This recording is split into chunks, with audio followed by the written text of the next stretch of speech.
Ever since I posted this video, I've been getting this question a lot. How do I know how to identify a ghost with zero evidence? And to be honest, there's a lot of different ghosts to go over, but I'm going to create a starting point and I'll create a series into how to be able to test for each type of ghost with zero evidence. First, we're going to start with the Wraith. Here we go. When I'm testing for a Wraith, I make sure I bring in tier 2 or tier 3 salt. You could do it with tier 1 as well, but it just doesn't cover nearly as big of an area, so it's not always as effective. Currently inside of a zero evidence, zero sanity challenge, and I'm going to be going ahead and I'm going to be taking a canister of pink salt. This is tier 2. I'm going to be taking a smudge stick and a lighter.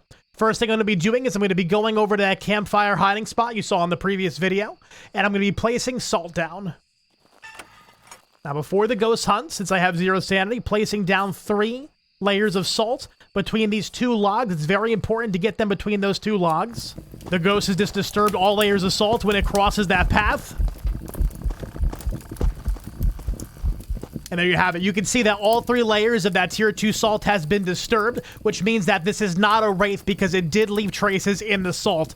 It didn't pass through it. So as you see there, the purpose of putting that salt between those 2 logs or in that little small opening there, any small opening at all, is so that when a ghost walks through it during a ghost hunt, it's going to have to disturb, especially tier 2 and tier 3 salt.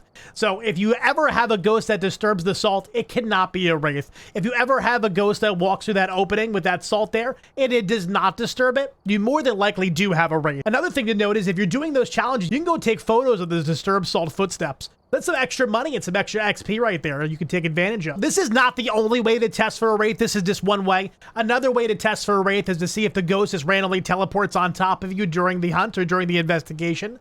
So if it's very active in one area and you know it's nowhere near you in that moment, but then suddenly it spawns on top of you during a hunt or just to start moving stuff around you, it more than likely could be a Wraith, could also be a twin. So this is something to keep in mind. I hope you found this tutorial useful. Feel free to follow for more videos, as I will be doing more tutorials on how to figure out ghost types with zero evidence.